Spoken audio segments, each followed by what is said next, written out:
Breaking news tonight, the urgent new coronavirus warning for young people, the staggering number of hospitalizations for age groups that were believed to be at lower risk. It feels as if I smoked like a pack of cigarettes in a blizzard. It's like the air feels thin and it just feels very heavy on my chest. Officials pleading with young people observe social distancing guidelines as U.S. cases soar to nearly 13,000. Also, new hope for treating the coronavirus. President Trump announcing the FDA is fast-tracking 2 potential treatments. The battle ramping up, construction underway on an emergency hospital on a soccer field. On the front lines, critical shortages. The CDC telling doctors and nurses to use scarves and bandanas for masks as a last resort.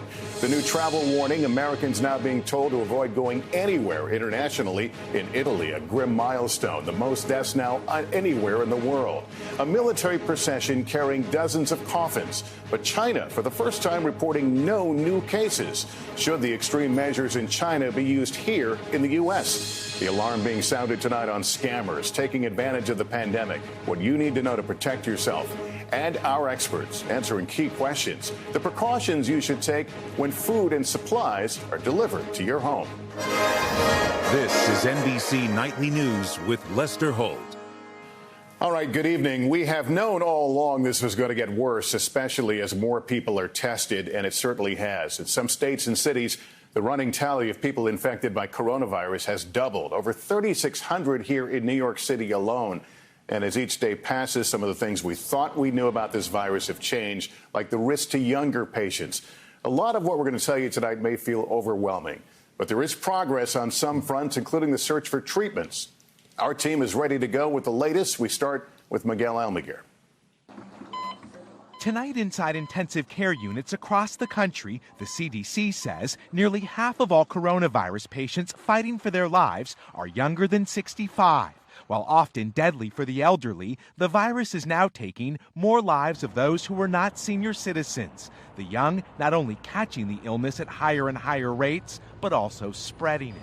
Tonight, LA County ordering residents to stay at home. Matt Schulte has had the virus for over a week. It feels like my lungs have fluid in them. The air feels thin and it just feels very heavy on my chest.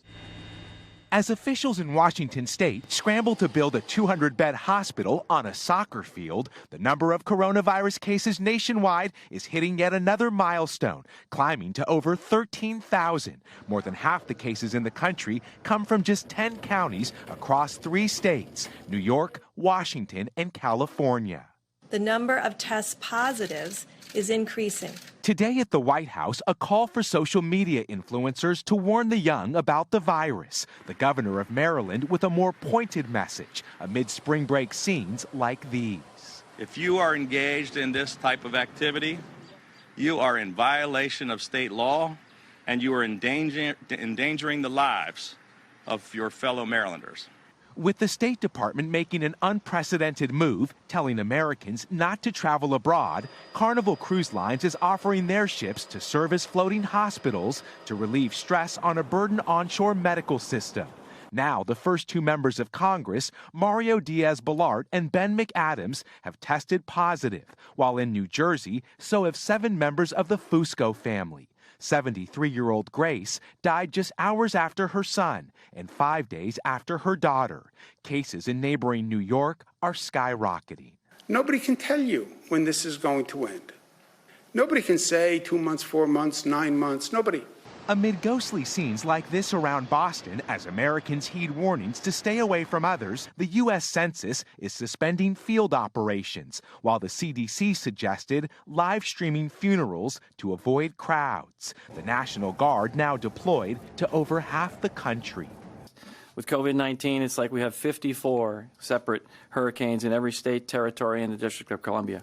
Tonight, our nation fighting the virus and fear as both spread across the country. In a letter to the president, the governor of California now says over the next 8 weeks, he expects more than half of California will become infected with the coronavirus. That's more than 25.5 million people, a staggering number. And Lester, many are worried, could other states have similar projections? All right, Miguel, thank you. Let's turn to the front lines of the pandemic and the people we're going to lean on through this crisis, the hospitals, the medical staff. They're running short on supplies. While a vaccine may be more than a year away, the president says he's trying to fast-track 2 potential treatments. Here's Tom Costello. On hospital campuses across the country, triage tents now help manage the crush of people fearing they've got COVID-19. Any needing hospitalization are isolated. Brigham and Women's Hospital in Boston has set aside an entire COVID wing.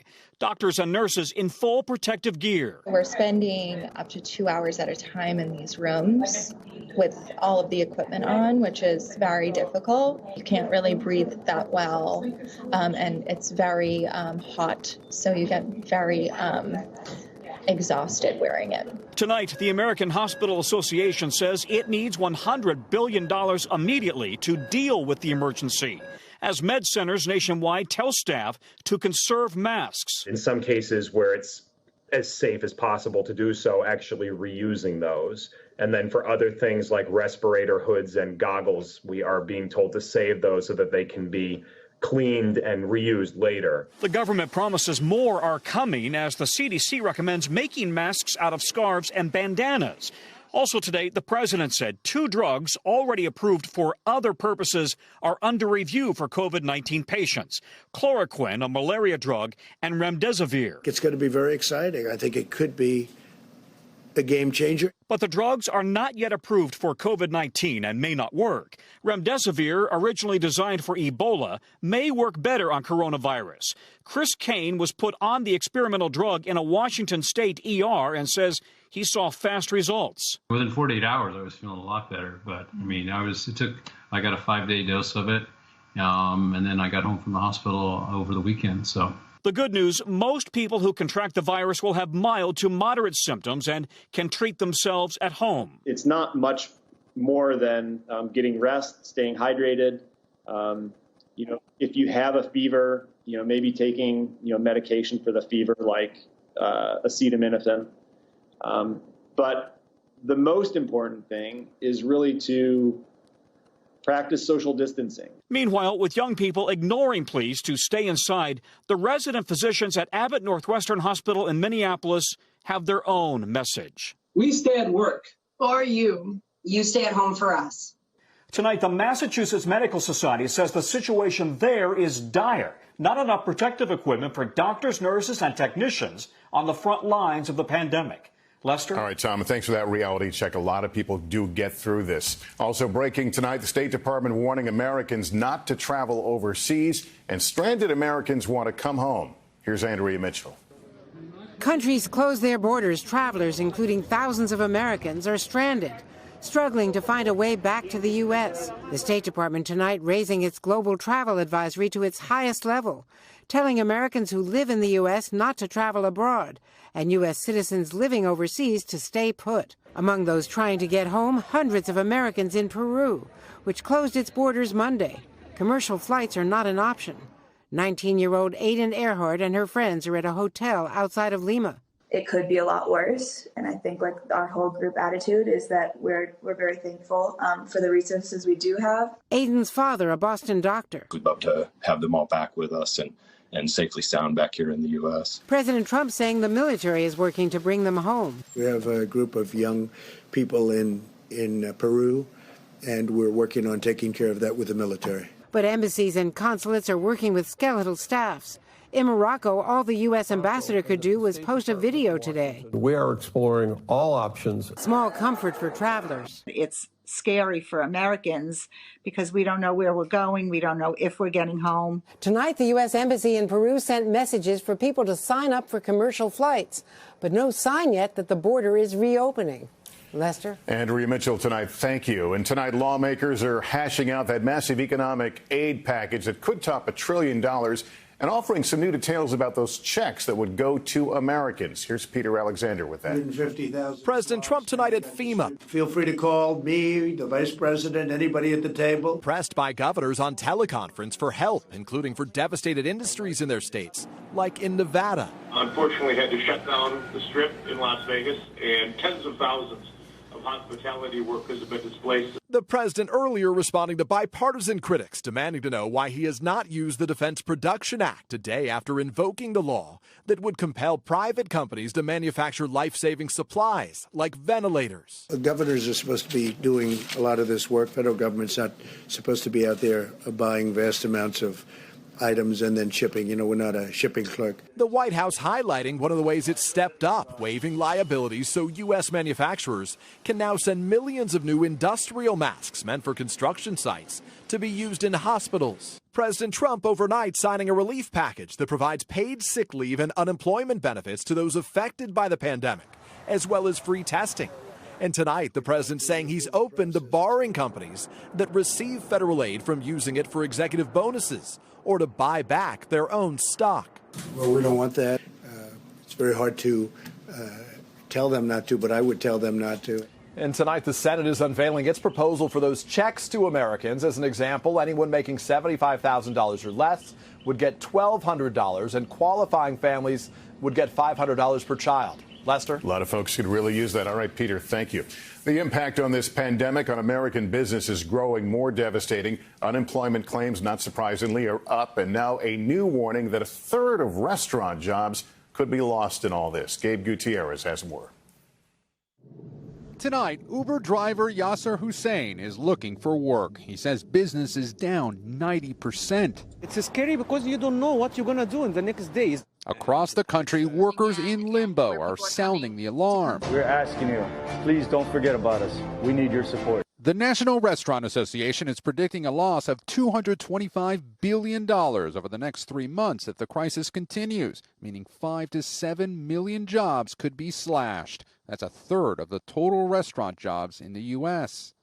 In Austin, Texas, already reeling from the cancellation of the massive South by Southwest festival, audio engineer Richard Bonoy is stunned. It's very uncomfortable. It's a little depressing. The Labor Department says last week it had 281,000 claims for unemployment insurance, a one-third increase from the week before. Carrie Rydell opened her cafe in Kentucky just 10 months ago. Now she's drastically cut hours for some of her employees. We had people coming in to use our Wi-Fi to file unemployment here in a cafe. And so holding on to my employees and for them to see that, it's very alarming. Some places are hiring. This supply warehouse for the grocery store chain ShopRite is bustling. The biggest event that we had prior to this was Sandy. But the empty streets are already taking their toll. How long do you plan to stay open? As long as possible. In Brooklyn, New York, this barbershop is fighting to stay alive in the age of social distancing. This business has been in Ralph Rubinoff's family for 40 years. It's very difficult to see some of the employees have families and they're suffering because there is no work. The Small Business Administration is now offering emergency loans, and lawmakers are considering expanding that program. But some entrepreneurs say they might run out of money first. Lester. Gabe Gutierrez tonight in New York. Thank you. We'll be right back in 60 seconds with a new warning about scammers. Yes, scammers trying to cash in on this crisis. We have to note a grim milestone. Italy's death toll now topping China's. But out of China, what appears to be some encouraging news. Here's Richard Engel. With many European countries now on wartime footing, a haunting image today.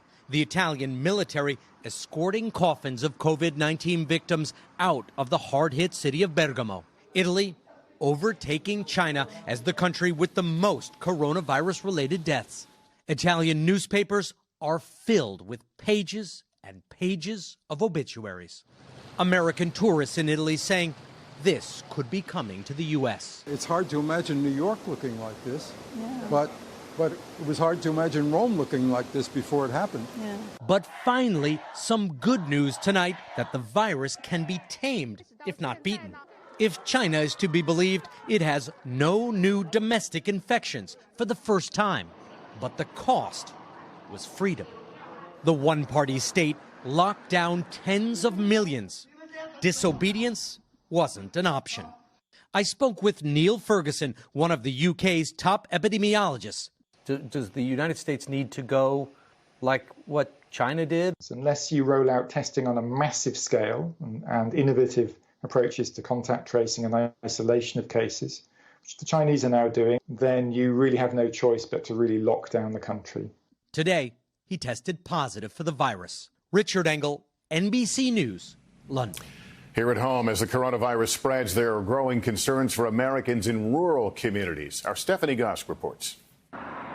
Far from the densely populated cities, rural America may seem better protected from the coronavirus. But health officials say it is a matter of time before it spreads everywhere, and people here could be especially vulnerable. You are dealing with a demographic that could be the hardest hit by this virus, aren't you? We are. The rural population in the U.S. tends to be older and generally less healthy than people in the cities, while the number of hospitals providing services is dwindling.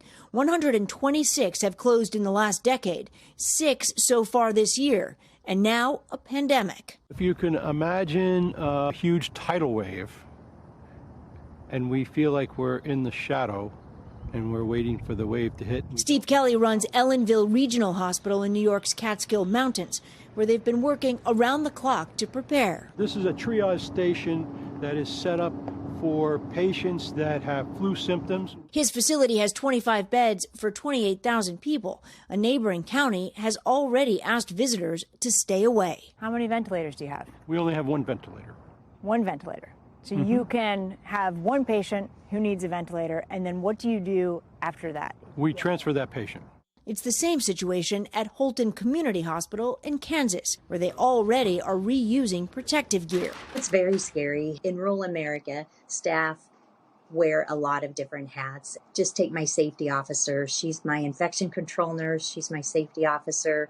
She also is my employee health nurse. A hospital in Oklahoma is seeing respiratory problems, but has no tests. One in Wisconsin running out of swabs and masks.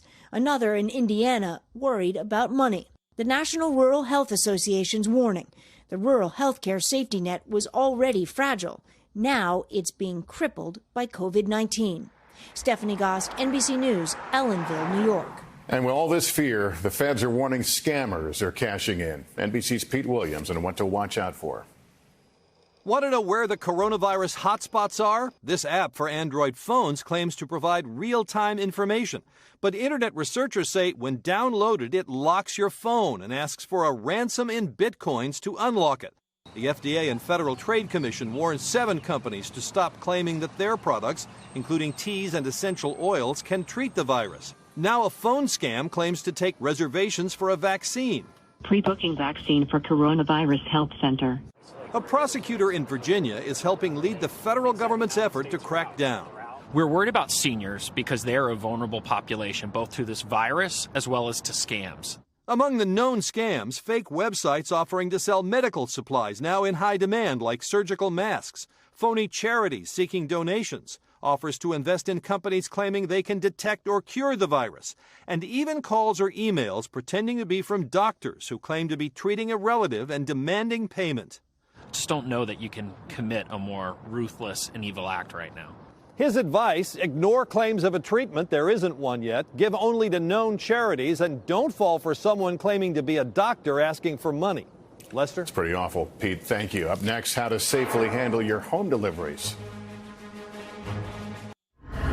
All right, welcome back. Joining us now is our science contributor, Joseph Fair, who is both an epidemiologist and a virologist. Joseph, good to have you here. I know there's been a lot of questions about the things we're having delivered to our homes now. More boxes, more fast food orders. Should we worry about them being potentially contaminated by those who handled them before? Absolutely, we should be worried about them being contaminated. You know, my advice would be if you're ordering food, stick to hot foods and microwave those foods afterwards. It's the container they're in, so wash your hands after you take them out and before you eat. And if you're talking about boxes like from Amazon, we know that 24 hours it can last on a cardboard surface, so at least leave it outside for 24 hours if you can. If not, just use maximum precautions once you open it using rubber gloves. Cut that box open, take your goods out, take your gloves off, wash your hands again, and immediately dispose of the box. A lot of people curious about that. Thank you, Joseph. Thank you. And up next, holiday lights now coming back. Finally, spreading hope with season's greetings. Here's Joe Fryer. The holidays have a habit of creeping up on us early, but who could have imagined Christmas in March? We're not really conventional, so. In Rhode Island this week, the Griffin family put Christmas lights in their tree to accompany the shamrocks on their house. People are really excited about it. They seem really happy to have something besides bad news in their face. They're not alone. On social media, the hashtag Lights for Life will point you to decorations shining brightly during these dark times. The metaphoric barbed wire surrounding our homes, now replaced by strands of light.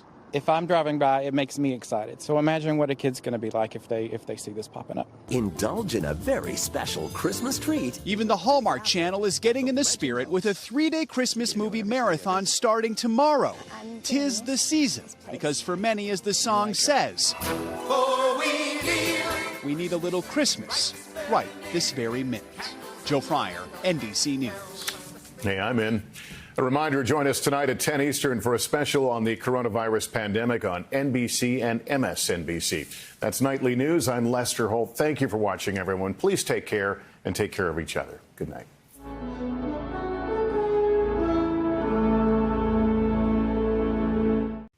Hey, NBC News viewers, thanks for checking out our YouTube channel. Subscribe by clicking on that button down here and click on any of the videos over here to watch the latest interviews, show highlights, and digital exclusives. Thanks for watching.